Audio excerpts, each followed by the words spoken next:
La lourde défaite des éléphants de Côte d'Ivoire, 0 but contre 4 face aux Alarmes nationales de la Guinée équatoriale lors de la troisième et dernière journée du groupe A de la Coupe d'Afrique des Nations 2023 est une issue qu'aucun journaliste ivoirien n'avait prédit. Aucun Ivoirien ne s'attendait à ce résultat. Peut-être perdre, mais pas à ce score de 4 buts à 0. Désormais dos au mur, les éléphants dont l'avenir dans cette compétition dépend des résultats des autres sélections, actuellement classées 3e, ont dévoilé selon ses confrères de gros manquements au sein de la sélection ivoirienne. On a des joueurs talentueux, mais on n'a pas une équipe talentueuse. Voilà, une équipe, c'est un collectif. Et là, je pense que moi, je me dis en tant que journaliste ivoirien que l'équipe nationale, c'est l'apanage des meilleurs joueurs du moment. Et là, je pense qu'il y a des joueurs, quand on regarde les palmarès en club, ils ne méritent pas d'être en équipe nationale. Je ne vais pas citer de noms. En plus des joueurs, l'entraîneur et l'exécutif en poste à la Fédération ivoirienne de football sont pointés du doigt comme responsables de cette déconvenue. On ne sait pas comment cet entraîneur a été recruté. Ce monsieur qui est Gatsé n'a pas déposé de dossier. Et c'est lui qui a annoncé comme entraîneur. Aujourd'hui, nous voyons le résultat. Au-delà de ce résultat, les responsabilités sont partagées.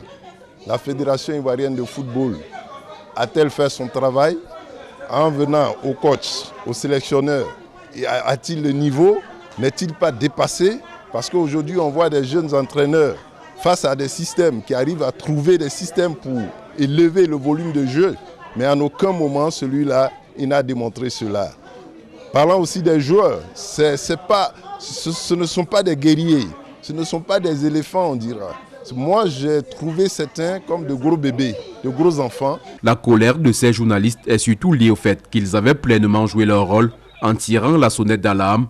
Mais les dirigeants du football ivoirien avaient fait la sourde oreille. À la prise de fonction de Jean-Louis Gasset, je pense que la presse ivoirienne comme internationale a essayé de l'alerter sur les carences de cette équipe, sur les insuffisances d'un groupe, sur le fait que cette équipe mentalement avait des failles et sur aussi le fait que ses choix étaient discutables. Mais bon, je pense qu'il a traité aussi la presse avec un certain mépris, la fédération avec.